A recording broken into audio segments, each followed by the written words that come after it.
Imaginez que vous êtes dans la pensée de Dieu et que vous essayez de communiquer sur des sujets vraiment importants avec des personnes qui sont assez têtues.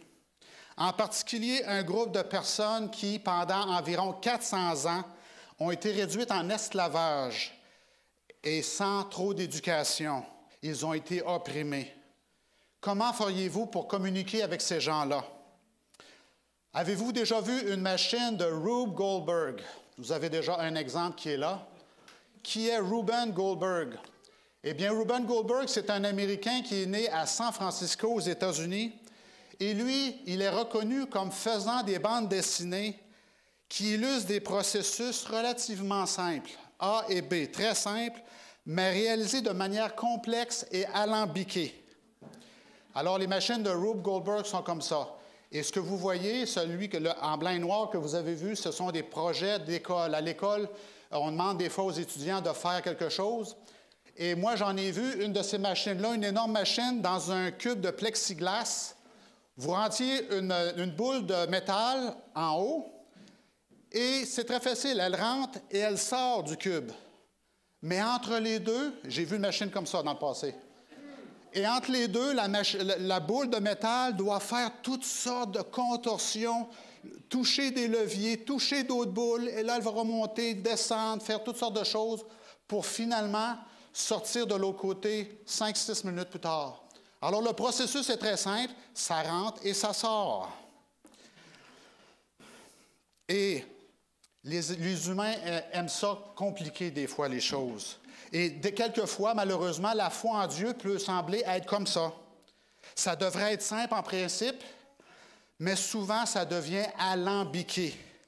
C'est comme si quelqu'un faisait ça intentionnellement de faire ça compliqué. Et vous savez, on comprend des fois que certains versets de la parole de Dieu peuvent être difficiles à comprendre. À première vue, ça peut être difficile à comprendre. Et ce matin, nous avons lu l'histoire de Paul et de Silas qui étaient en prison. Et ils étaient dans une ville qui est appelée Philippe. Et Philippe, ça, c'était dans le cœur de la Grèce moderne. Vous figurez un peu où est-ce que c'est. Et l'histoire nous dit qu'ils ont été mis en prison.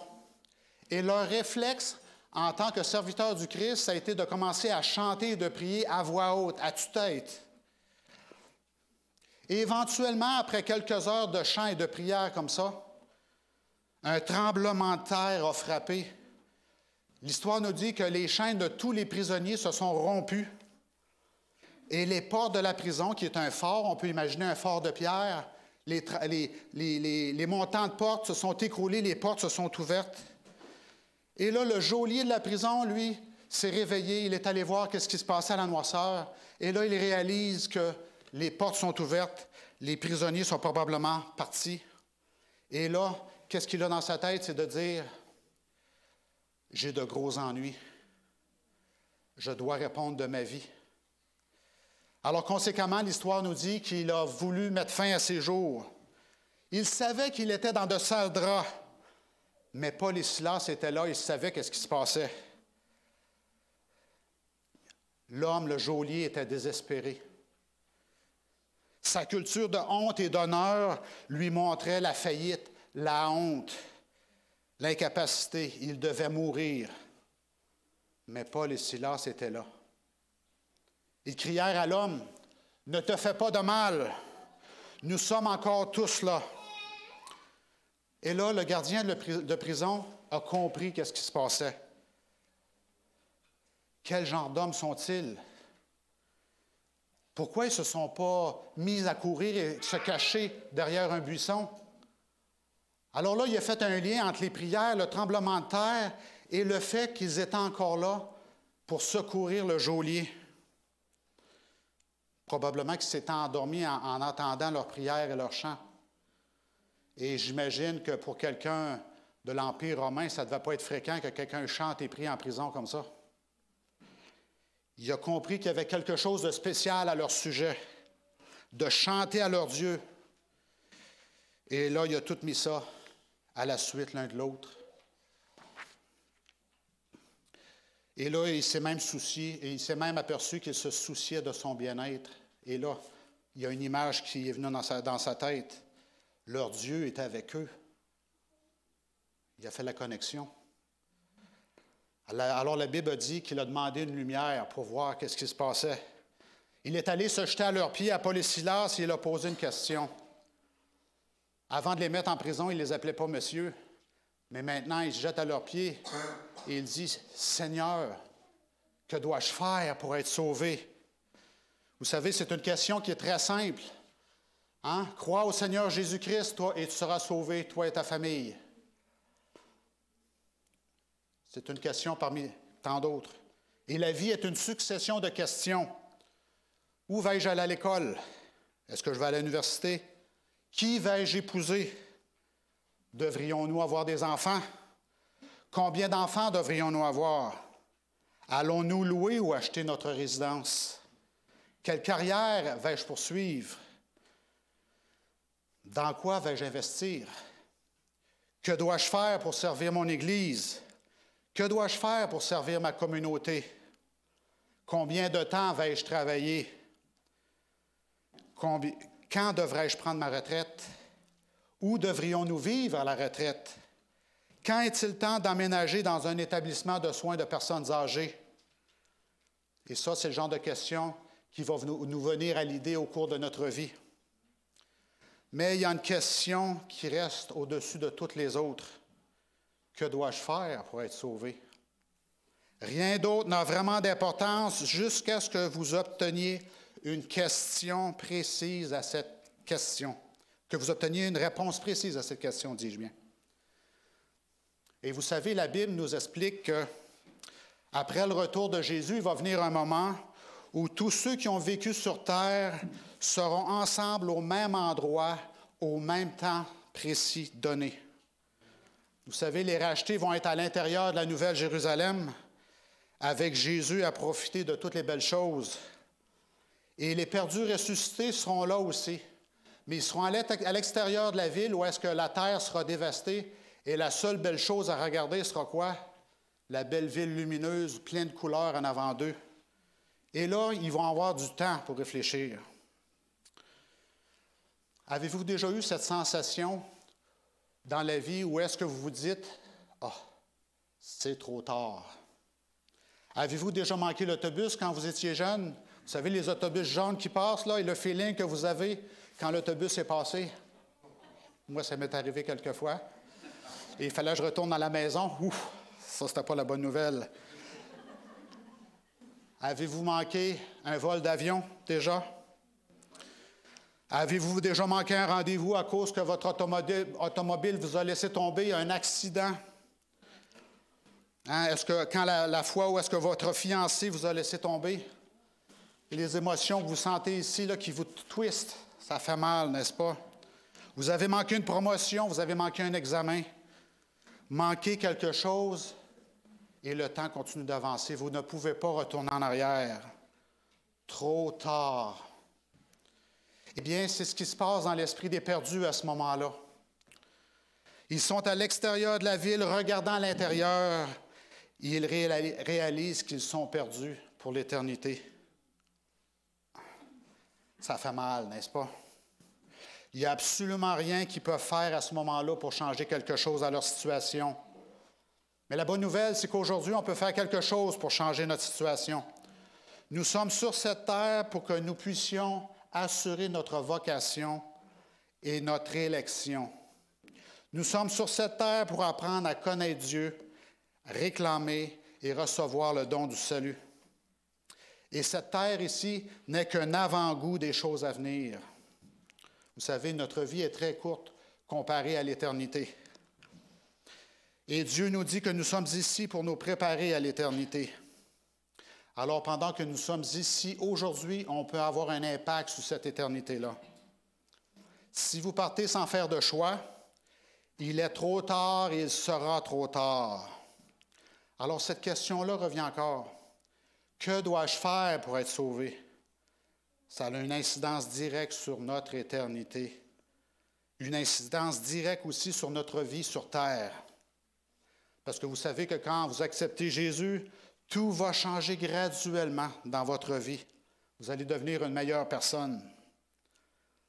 Et avec ce salut-là, vous avez cette assurance. Vous vivez avec une certitude.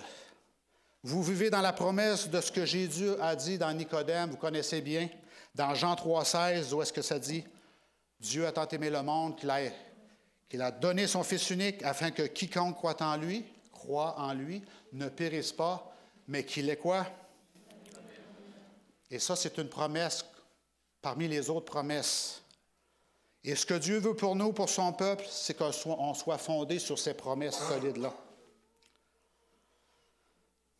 Inversement, c'est possible aussi, nous avons le choix de refuser cette promesse-là. On peut décider de ne pas choisir Jésus. Et qu'est-ce qu'on se dit à ce moment-là? L'être humain commence à raisonner, à se donner une logique. On se dit, je suis parfaitement heureux de la façon que je vis. Je supporte bien mes problèmes, mon fardeau de culpabilité. Je suis bien avec ça. Je m'arrange finalement. L'idée que je fais partie d'un monde de fous, qu'il n'y a pas vraiment de solution, je suis capable de vivre avec ça. Je ne me soucie pas de l'éternité, que ces gens-là se disent, et il y a des gens qui veulent croire ça avec sincérité. Mais malgré tout, il y a une question qui demeure. Si vous ne vous souciez pas de l'éternité, alors vérifiez la réponse de presque tout le monde quand ils reçoivent un mauvais diagnostic du médecin, un diagnostic terminal. C'est quoi les premières questions qu'on pose au docteur? Combien de temps qu'il me reste? Qu'est-ce que je peux faire pour allonger ça? Hein? Est-ce que je peux aller au Mexique, payer un bon docteur là-bas pour avoir le plus de soins que je peux avoir? Est-ce que je peux aller trouver un docteur qui peut faire un miracle pour moi? Est-ce que je peux changer ma nourriture? Je peux faire des exercices spéciaux? Qu'est-ce que je peux faire pour avoir un peu de temps encore? Et une des choses intelligentes à faire à ce moment-là, c'est d'aller dans son bucket list, comme on dit. Hein? C'est une expression d'aujourd'hui. Et essayer de profiter des derniers temps qui nous restent. Réaliser nos ambitions, nos désirs qu'on voulait faire. Mais ce désir-là de l'éternité, il reste. Et lui, notre Créateur, il est là. Il nous dit quoi? Il dit, moi, je veux donner plus qu'1 an. Je veux te donner plus que 2 ans. Je veux te donner plus que 3 ou 4 ans supplémentaires. Je veux te donner quoi? Éternité. Ça, c'est long, l'éternité. 1 milliard exposant 1 milliard, exposant 1 milliard. Et je peux me fatiguer à donner le chiffre. Mais c'est long. Et ça va être bien. On veut y aller, n'est-ce pas? Tout être humain voudrait aller dans cette place-là. Mais la question revient encore une fois à notre idée, c'est quoi?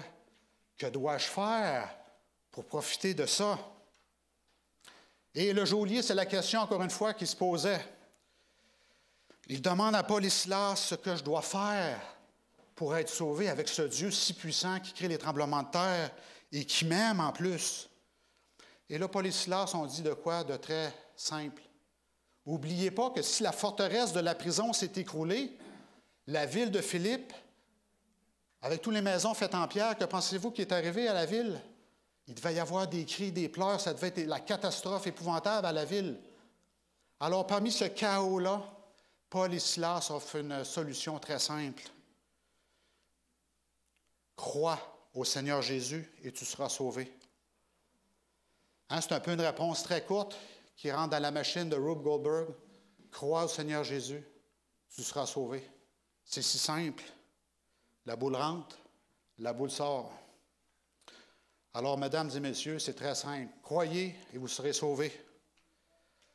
Mais cependant, si on veut rester juste avec ce que Dieu nous a donné d'un volume qui a presque 5 ou 6 cm d'épais, que représente la Bible, et aussi le sacrifice infini que Dieu lui-même a fait en venant ici sur la terre, et cette énergie incroyable que Dieu a mis pour que cette petite planète Terre puisse survivre. Alors, je crois qu'il y a des concepts supplémentaires que Dieu aimerait fortement qu'on puisse saisir entre les deux pour qu'on puisse vivre ce choix-là, de le choisir et d'être sauvé. Jésus veut vraiment que vous compreniez quelque chose à propos du plan du salut, ce que cela a coûté au ciel, ce que Dieu en haut a passé au travers pendant 33 ans et plus, ce que Jésus a traversé dans sa dernière semaine, la souffrance psychologique qu'il a passée au travers et l'amour qu'il voulait nous donner, que nous avons rejeté. Comment pouvons-nous être pardonnés? Comment pouvons-nous être purifiés? Comment vivre en harmonie avec le cœur de Dieu pour lui faire plaisir, finalement? Alors, qu'est-ce que Jésus a fait pour croire d'une façon raisonnable, logique et cohérente? Parce que, il ne faut pas oublier, les démons croient aussi. Est-ce que les démons sont sauvés? Alors, il y a quelque chose entre les deux. Croire, ça nous amène à croire. À quoi croire? Vous savez que Jésus enseignait en parabole. Quand Jésus enseignait, un sommeur est sorti pour semer. Le royaume des cieux, c'est comme si vous avez 100 brebis, il y en a une qui s'égare. Un homme avait 2 fils, et il y en a un qui dit, donne-moi mon héritage, moi je veux m'en aller. Et c'est quoi ces histoires-là que Jésus enseignait? C'est des méthodes d'enseignement que Jésus donnait, qui étaient très profonds et qui impliquaient des mécanismes pour le salut. Et c'est important de comprendre afin qu'on puisse avancer là-dedans. Vous savez, Nicodème, qui était un millionnaire dans ce temps-là, un homme qui avait tout pour lui, et il est allé à Jésus comment? À la noirceur de la nuit pour se cacher. Alors, il y a quelque chose qui était très difficile pour lui de faire. Et il a dit, Rabbin, on sait que tes enseignements viennent de Dieu. Alors, nous allons donc revenir à l'une des leçons les plus anciennes et les plus durables de Dieu qu'il voulait que les gens comprennent. C'est à la réponse reçue par le gardien de la prison de Philippe en Grèce. Jésus voulait que les gens comprennent ce concept. Que doit faire une personne pour être élue, choisie, sauvée? Croire en Dieu, qu'est-ce que cela implique? Croire de la bonne façon aussi. On ne veut pas croire comme les démons, n'est-ce pas? Eh bien, nous allons retourner il y a 3500 ans de ça. Le peuple de Dieu est en captivité en Égypte. C'était un endroit qui était affreux. C'était un endroit imprégné de paganisme. Les gens vivaient pour mourir. Ils vivaient dans la cruauté, dans la servitude. Les Égyptiens avaient un panthéon de dieux absolument complexe et cruel. Et eux, ils étaient les fils d'Abraham dans ce contexte-là. Ils étaient prisonniers de ce milieu culturel orienté sur la mort. Et religieusement, socialement, sur tous les plans, c'était très hostile pour eux. Et là, leur Dieu, le Dieu des Hébreux, les a fait sortir de là par sa grande puissance. L'histoire nous dit qu'il a même fait ouvrir la mer Rouge pour que plus d'1,5 million de personnes traversent cette mer Rouge. Et en plus, par après, l'armée de Pharaon, toute puissante, a traversé cette même mer-là. Et sans aucun effort, la mer s'est refermée sur eux. C'est ce qu'ils ont témoigné qui est arrivé. Dieu conduisait son peuple où exactement? Vous savez, l'Égypte, on a parlé d'Égypte ce matin, géographiquement, Dieu a dit, je vais vous amener dans la terre promise.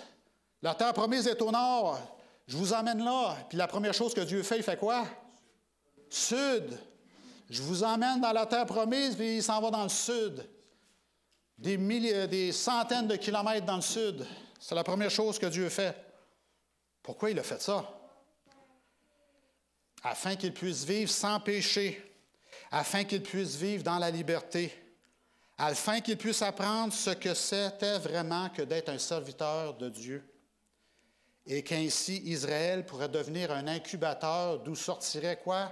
Qui? Le Messie, le sauveur du monde qui allait sortir d'Israël.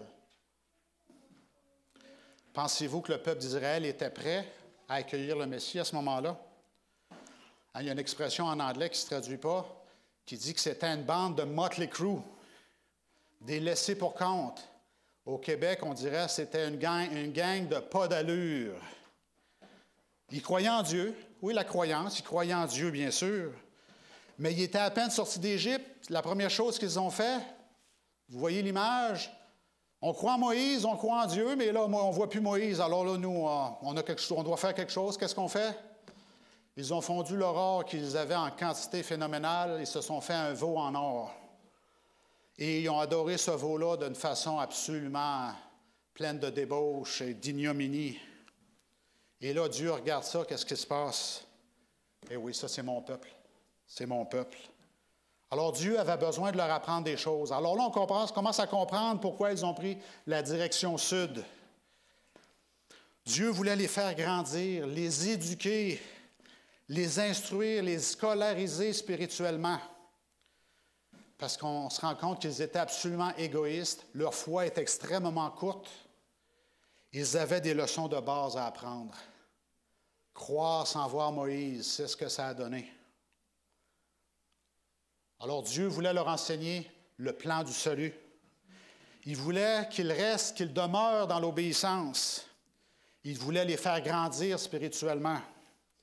Et donc Dieu a dit à Moïse, dans Exode 25, verset 8, il a dit « Qu'il me fasse un sanctuaire pour que je puisse habiter au milieu d'eux et qu'ils puissent comprendre qui je suis. » Et là, Dieu, sur cette montagne-là, il a fait quelque chose de très intéressant. Il a montré à Moïse, quoi il a montré? Il a montré des plans que Dieu lui-même avait faits. Et là, il dit, « Construisez-le d'après tout ce que je vous montrerai. » Et ça, c'est quoi? Cette image-là, c'est le plan du tabernacle. Un modèle avec tous ses ameublements, il y avait des ustensiles sacrés. Et tout ça, c'était un plan extraterrestre qui ne venait pas de la planète Terre. Hein? Les gens aiment ça qu'on parle de cette façon-là. Ça venait de Dieu directement et ça venait de quelque part dans le ciel. Alors, Dieu a donné des instructions à Moïse. Tu vas construire une arche de l'Alliance aussi avec ça. Tu vas la construire en bois d'acacia. Et c'est plein de symbolismes. Tout ce que vous voyez, c'est juste des symbolismes. Il y avait le bois d'acacia. Le bois d'acacia, c'est un bois africain. Un bois africain absolument solide qui résiste à des températures extrêmes et qui peut durer des siècles. Utilise ce bois-là et couvre-le d'or. Alors aussi, à l'intérieur de ce sanctuaire-là, que vous voyez bien, Dieu dit à Moïse de faire une table sur laquelle il y aurait des miches de pain. Et il a dit aussi, fais une bordure sécuritaire afin que ça ne tombe pas par terre, que devienne dans l'impureté, que ça reste pur. Alors, on voit les principes qui sont derrière ça. Plaquez tout ça avec de l'or pur. En face, faites aussi un chandelier artistement travaillé et plaquez-le avec de l'or battu. Un chandelier avec 7 branches sur lesquelles il y aurait 7 lampes qui brûleraient continuellement. Dans Exode 25, verset 40, il répète encore, « Veillez à ce que vous fassiez tout selon le modèle qui vous a été montré sur la montagne. » Alors, c'est Dieu qui a donné toutes les dimensions et tous les chiffres qu'on peut voir dans ce sanctuaire-là. Ça va environ 5 mètres de large, 15 pieds de large, 40 pieds de profond, 13 mètres de profond. Il y avait 2 appartements. Le premier appartement avait environ 10 mètres de long, 30 pieds de long, qui était appelé le lieu saint. Et au fond, il y avait aussi un autre appartement qui était cubique. C'était un cube de 15 pieds par 15 pieds par 15 pieds, ça veut dire 5 mètres, 5 mètres, 5 mètres environ, tout en or, tout alentour. Et ça, c'était le lieu très saint. Et à l'intérieur, il y avait aussi des instructions de tout ce qui se passait dans le lieu saint, l'autel des parfums, le chandelier, les tables de proposition, la façon qu'elles étaient placées. Et dans le lieu très saint, qu'est-ce qu'il y avait là? Il y avait l'arche de l'Alliance, n'est-ce pas? Et dans l'arche de l'Alliance, il y avait quelque chose de très spécial, très simple à la fois, très spécial, et c'était les 10 commandements. Et vous voyez le couvert de l'arche de l'Alliance, il y avait un propitiatoire, c'était un couvert en or massif. Et il y avait 2 anges qui probablement partaient sur les côtés, ils couvraient, les ailes couvraient tout. Et au milieu, il y avait une lumière intense qui représentait la présence même de Dieu. À l'extérieur de ce sanctuaire-là, il y avait une clôture aussi pour séparer le sacré du profane. Et à l'intérieur des murs, il y avait un autel où est-ce qu'il y avait des sacrifices qui étaient faits. Et les sacrifices devaient être consumés par le feu. Et entre l'autel et le sanctuaire lui-même, le bâtiment, il y avait une cuve, la cuve d'airain qui était là pour se laver.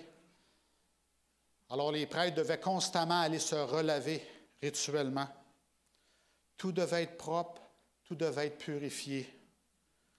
Alors le bâtiment et tout ce qui était contenu était extrêmement symbolique. On pouvait méditer sur chaque élément et trouver des éléments dans lesquels on pouvait voir la loi de Dieu, l'amour de Dieu, son caractère imprégné dans chaque détail. Et il y avait des humains qui étaient là-dedans dans ce temple-là. Et il y avait un ministère, ça veut dire qu'ils faisaient des choses précises rituellement pour montrer des choses aussi. Ils devaient faire ça à perpétuité. Il y avait des sacrifices d'animaux qui étaient apportés et qui étaient offerts sur l'autel. Il y avait d'autres sacrifices, d'autres offrandes aussi qu'on pouvait apporter dans d'autres circonstances. Mais la chose qu'on voit là-dedans, c'est que le sang était versé. Et Dieu voulait les impressionner avec la vie et le sang qui était versé à perpétuité. Ça leur rappelait aux gens que le péché cause la mort. Votre salut arrivera à la suite du sang versé pour vous personnellement. Parce qu'on allait là de façon personnelle aussi, de façon familiale qu'on allait là. Parce que vous vous rappelez, à la création, Adam et Ève, en cette journée fatidique où Adam et Ève ont fait un choix épouvantable, et stupidement, comiquement, ils ont décidé d'aller dessous un figuier, d'arracher les feuilles et commencer à se coudre des feuilles de figuier. Dieu leur a dit, c'est quoi vous faites là? Ça ne marchera pas ce que vous faites. Ça ne marchera pas à enlever votre nudité. Alors conséquemment, qu'est-ce que Dieu a fait? Il a tué des agneaux pour les recouvrir et cacher leur nudité. Et ça a dû être douloureux pour Adam et Ève, parce que ce sont quand même des animaux qui étaient sous la responsabilité d'Adam et Ève, des animaux qui aimaient, et là, on doit les tuer afin de régler le problème de notre mauvaise décision. Dieu les a vêtus, mais il y a quelque chose qui a dû mourir pour leur fournir une couverture. Et à cause du péché, nous sommes tous dévêtus. Nous n'avons pas de justice, mais Dieu nous dit, je vais vous fournir une couverture. Et ça, pensez-y, ça ne peut que venir que de la mort, que du sang soit versé. Il doit y avoir une compensation, une balance, parce que je ne meurs pas pour mes péchés, il y a quelqu'un d'autre qui doit mourir. La mort d'un animal, sacrifier un animal, un agneau, un animal tout innocent qui ne mord même pas. Un animal symbolique. Ça signifiait que Jésus, en toute innocence, allait mourir, afin que nous soyons vêtus et revêtus de sa justice. Vous vous rappelez quand Jean-Baptiste a vu Jésus, la première chose qu'il a dit, c'est quoi? Voici de Dieu qui ôte le péché du monde. L'agneau de Dieu, parce que cela symbolisait que Jésus, le Messie, loin, serait sacrifié comme les agneaux qui ont déjà été tués dans le passé. Et qui ont été aussi tués au travers du temps dans plusieurs temples, plusieurs sanctuaires, celui de Moïse et d'Aaron, celui de Salomon, celui de Zorobabel et celui d'Hérode, n'est-ce pas, au travers du temps. Ça a été fait sur une période de temps. Alors, il est appelé aussi l'agneau de Dieu parce qu'il donnerait sa vie au moment choisi par Dieu, au meilleur moment. Il est appelé l'agneau immolé depuis la fondation du monde et cela devrait toucher notre cœur. Juste la pensée de ça devrait nous toucher. Et comme nous le constatons, la grande bonté de Dieu, c'est cette chose qui s'est déroulée dans les services du sanctuaire, alors que nous étudions ce sanctuaire. C'était promis, c'était Dieu qui disait, « J'ai tout fait pour te sauver. » Et ça devrait toucher notre cœur. Hein, que pensez-vous de tous ces sacrifices-là qui ont été faits à l'époque de l'Ancien Testament? Le volume de sang qui a coulé, qui a été versé, voir toute la mort des substituts. Et même, il pouvait sentir à répétition cette odeur des sacrifices qui étaient faits. Pensez-y, c'était dans le désert l'après-midi, sous cette torride chaleur, où est-ce que la fumée devait redescendre dans la vallée, dans la ville. Les gens pouvaient sentir le sang qui brûlait. Et c'était assez graphique, merci, c'était intentionnel. Qu'est-ce que Dieu voulait leur faire comprendre? C'est que le péché, c'est affreux. Ça randonnée, c'est affreux, ça pue le péché. Mais malheureusement, même à cette époque-là, ce n'est pas tout le monde qui a été touché par tous ces symboles-là. Aujourd'hui encore, vous savez, on voit des croix partout.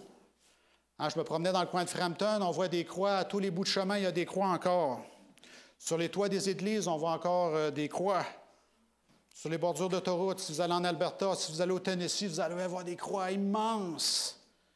Sur le bord de l'autoroute, il y a encore des gens qui portent des croix à leur cou. Et on pourrait penser que ça touche le cœur des gens, mais on s'aperçoit que ça ne touche pas vraiment le cœur des gens.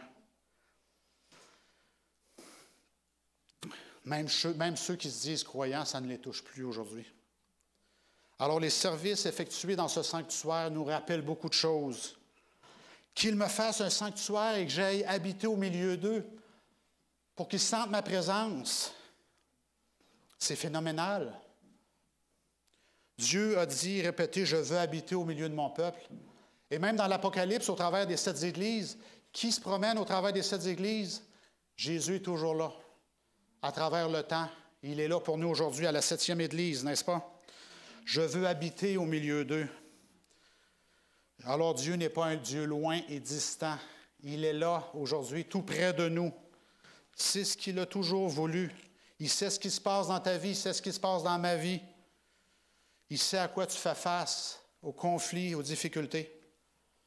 Alors cet après-midi, pour continuer un peu cette pensée, si vous pouvez lire le psaume 103, 103, 103, lisez le psaume 103, et ça nous parle du cadre dans lequel nous sommes, nos limites humaines. Il se souvient que nous sommes poussière. Alors quand tu te bats, tu as des difficultés spirituelles, sociales, matérielles, physiques. Tu dis, je suis si faible, mais Dieu est là, il comprend. Dieu sait littéralement avec quoi nous sommes faits. Nous sommes faits de poussière, de glaise. Il nous aime, il est là pour toi et moi. On peut compter sur lui. Alors, des animaux étaient sacrifiés. Ils devaient être sans tache, sans difformité. Et à ce temps-là, vous deviez apporter le meilleur. Et cet agneau-là, vous deviez l'avoir fait jouer avec les enfants dans la cour extérieure chez vous. Et cet animal-là, vous deviez le tuer, l'apporter sur l'autel, le brûler sur l'autel. Son sang était prélevé à l'intérieur du sanctuaire. Quelqu'un devait aller à l'intérieur du sanctuaire pour administrer ce sang. Et il allait dans le lieu saint, il allait sur les tables de la proposition. Et qu'est-ce que ça représente à ce moment-là pour le pécheur qui voit ça, les pains de proposition? Vous savez, Jésus a dit quoi? « Je suis le pain de vie ».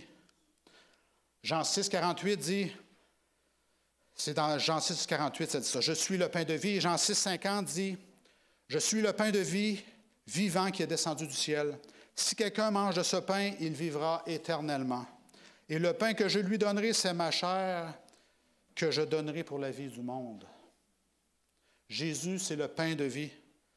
Et qu'on a vu dans le sanctuaire ce matin, à la droite, il y avait les pains de proposition qui étaient là. Et il y avait 12 miches de pain, 2 colonnes de 6, et ils devaient être rafraîchis périodiquement. Et c'était le jour du sabbat qu'on rafraîchissait ce pain-là. Alors nous devons venir au sanctuaire et recevoir du pain frais. Et qu'est-ce qu'il y a en face de cette table de proposition? C'est le chandelier, les 7 branches du chandelier qui nous éclairent, qui sont alimentées par de l'huile d'olive. Et ça, ce symbolisme-là nous rappelle quoi au juste? Jésus nous a dit, « Je suis la lumière du monde ». Parce qu'il n'y avait pas d'autre lumière dans cet appartement-là. C'était la seule lumière, les 7 lumières qui éclairaient. « Je suis la lumière du monde pendant que je suis dans le monde ». Jean 9,5 dit, « Je suis la lumière du monde ». Mais une chose qui est intéressante aussi, alors qu'on médite là-dessus, c'est que Dieu nous dit, « Tu es la lumière du monde aussi ». Alors, comment ça marche au juste? Alors, le pécheur qui a amené l'agneau au sanctuaire a confessé son péché sur l'agneau. L'agneau est mort pour le péché de cet individu ou pour sa famille. Le sanctuaire nous enseigne que sans la mort de l'agneau, il n'y a pas d'espoir du tout. Alors, dans l'expérience chrétienne, la mort de Jésus est cruciale pour nous. Pas d'espoir sans elle. Et on ne peut pas ajouter à ce sacrifice-là parce qu'il est complet et parfait. Mais écoutons la suite du discours. La mort de Jésus est complète, on ne peut pas l'améliorer, on ne peut pas y ajouter.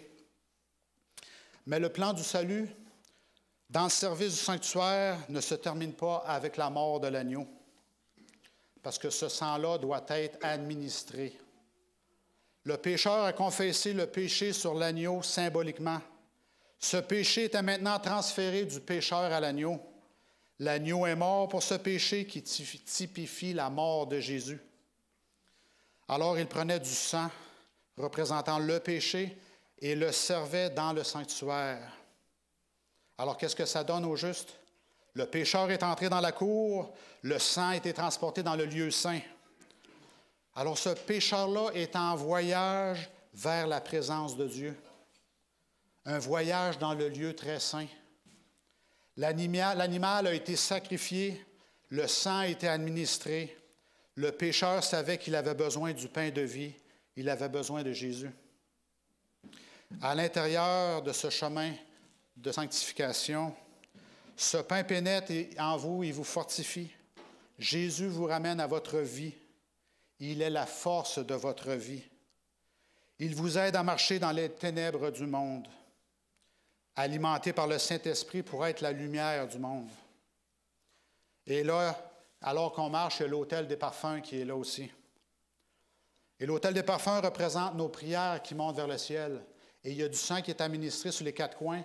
Et la vapeur du sang se mêle à ça aussi. Et qu'est-ce que ça symbolise? Ça dit que nos prières sont mêlées à la justice de Jésus-Christ. L'expérience du croyant se nourrissant de la parole de Dieu. En recevant l'Esprit de Dieu, faites monter vos prières vers le ciel. Et il y a quelque chose d'intéressant aussi à propos de cet autel des parfums. C'est qu'il y avait des charbons qui brûlaient, mais ils devaient venir aussi de l'autel principal en dehors. Et ça nous dit que seulement la victime à l'extérieur peut enflammer l'autel de la prière. Alors, ça mérite notre réflexion, je crois. Où est-ce qu'on veut que le feu du sacrifice, on veut que le feu principal du sacrifice, n'est-ce pas? On ne veut pas un feu étranger mêlé à nos prières pour monter vers le ciel. On veut que Dieu écoute nos prières, que ce soit du vrai, et que ça vienne avec du vrai feu. Mais ce n'était pas tout non plus. Le but principal, c'est d'être par la foi en présence du Christ, en présence de Dieu lui-même au fond de la pièce, en présence du Dieu Tout-Puissant, là où était Dieu. Alors maintenant, dans le lieu très saint, où Dieu habitait, on a le dessous du couvert de l'Arche de l'Alliance. Qu'est-ce qu'il y a dessous ce couvert en or pur-là? Ce sont les 10 commandements. Alors tout ce service-là du sanctuaire nous montre que Dieu et sa loi sont inséparables. Dieu veut que nous respections et obéissions ses commandements pour devenir comme lui. Alors dans le sanctuaire, Dieu est présent et il est juste au-dessus de ces 10 commandements-là. Alors sans Dieu, il est impossible d'obéir à sa loi, qui est le reflet de son caractère, alors que nous marchons vers lui, dans la pièce sainte. Et ce qui arrive si on échoue au travers de ce cheminement-là, qu'est-ce qui arrive? Le message, ce n'est pas le rejet, mais le message, c'est la miséricorde. Parce que le propitiatoire nous montre la beauté de Dieu. Et dans Psaume 25, verset 10, on voit qu'il avait compris ce concept-là. David dit, « Tous les sentiers de l'Éternel sont miséricorde et fidélité pour ceux qui gardent son alliance et ses commandements. » Alors le pécheur partait à l'autre bout du camp, il pouvait prendre 1000 chemins, mais alors qu'il se présentait au temple, il y avait seulement un chemin qui restait. « Je suis la porte », n'est-ce pas? Psaume 85, 11 dit la même chose. La bonté et la fidélité se rencontrent. La justice et la paix s'embrassent à ce moment. Alors, le sanctuaire représente le plan du salut. Ça nous démontre le caractère de Dieu, de Jésus. c'est un voyage vers le cœur de Dieu, un voyage vers le trône de Dieu. C'est Dieu qui nous sauve et il veut nous mettre en parfaite harmonie avec lui. Et en fin de compte, nos vies vont simplement devenir l'expression de sa volonté dans l'unité parfaite. Et on peut la voir dans les 10 commandements.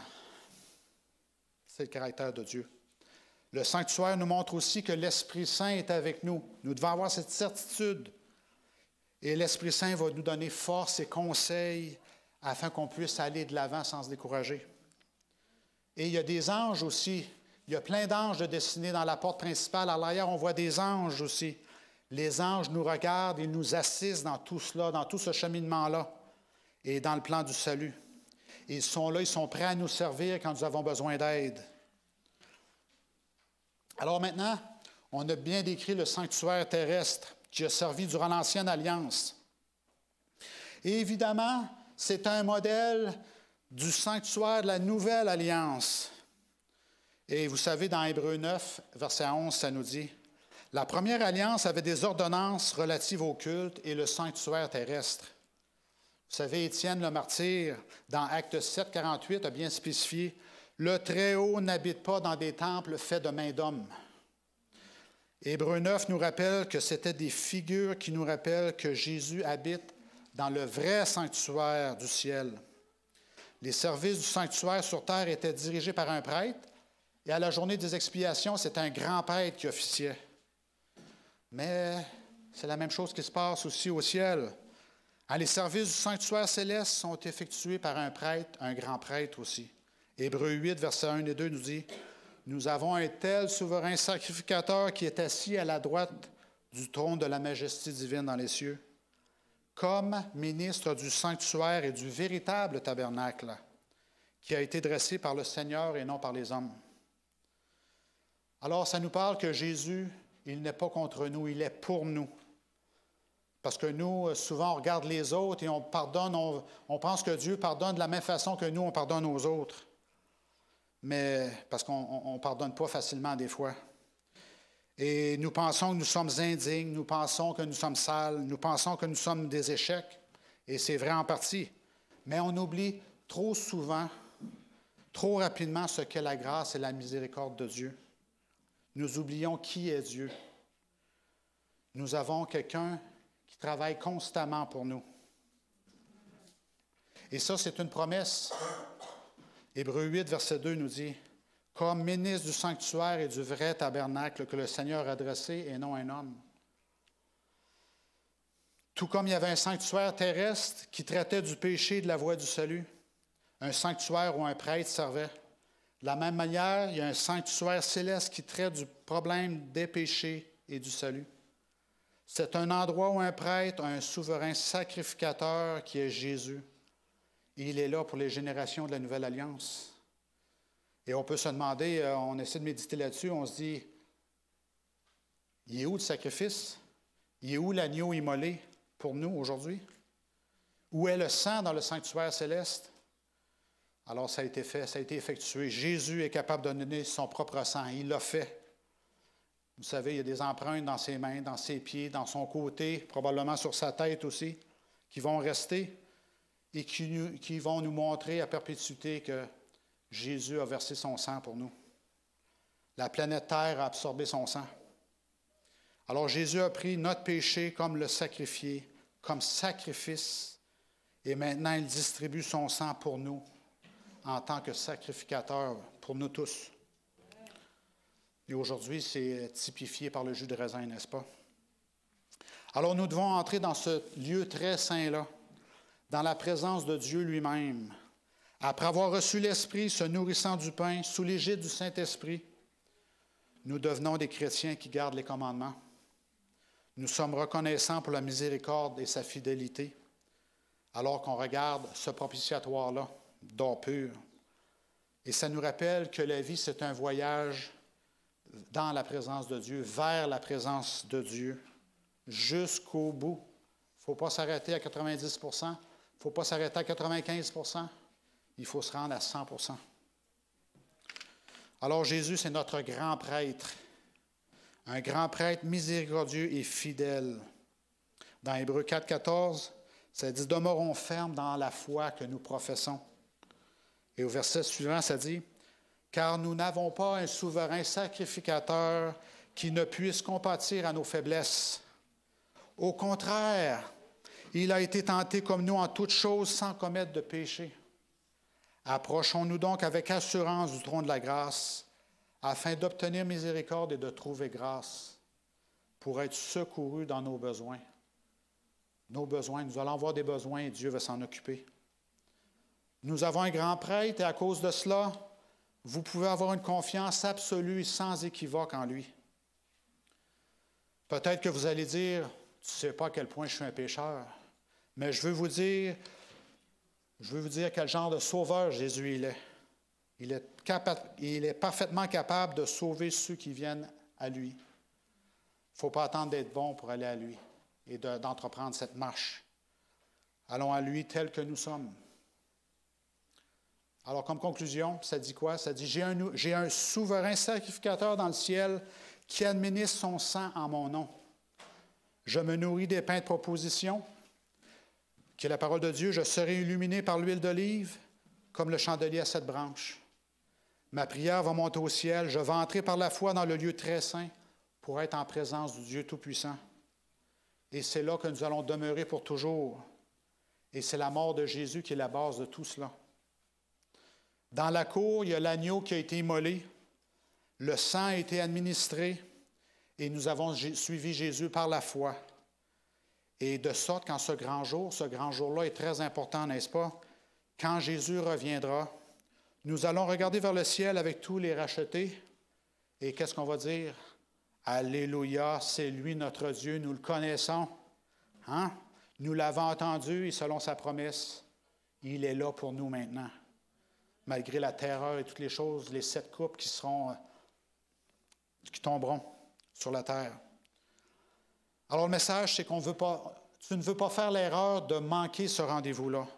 Hein? Tu ne veux pas faire l'erreur de ne pas aller assez loin dans cette marche vers Dieu.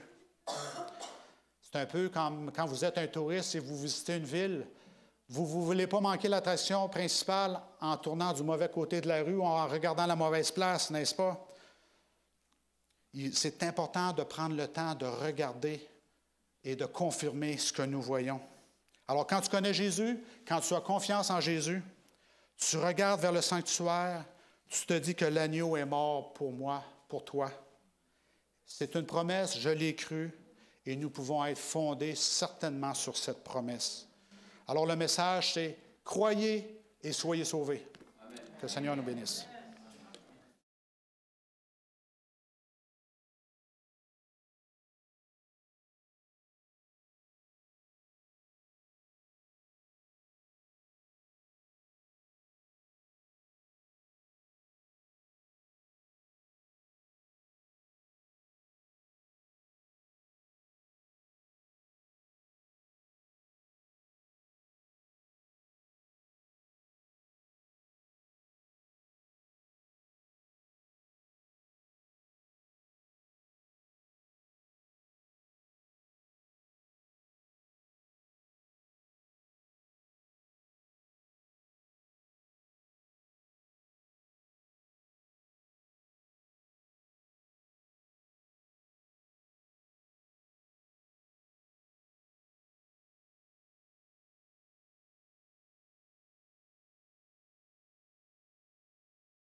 Notre Dieu, notre Père, l'histoire de ce matin nous rappelle que nous sommes des Paul et Silas, et au travers de toutes les catastrophes, les changements climatiques et toutes les choses qui arrivent, les gens sont dans l'anxiété, dans l'angoisse. Nous sommes là pour leur dire, crois au Seigneur Jésus et tu seras sauvé. Et nous sommes là pour être des modèles de la bonne façon, Père. Alors, puisses-tu répandre ton Saint-Esprit sur nous tous alors que les temps s'achèvent, afin que nous puissions exécuter aussi la mission que nous avons, celle des 3 anges, de répandre l'amour et la grâce de Dieu. Au nom de Jésus, nous prions. Amen.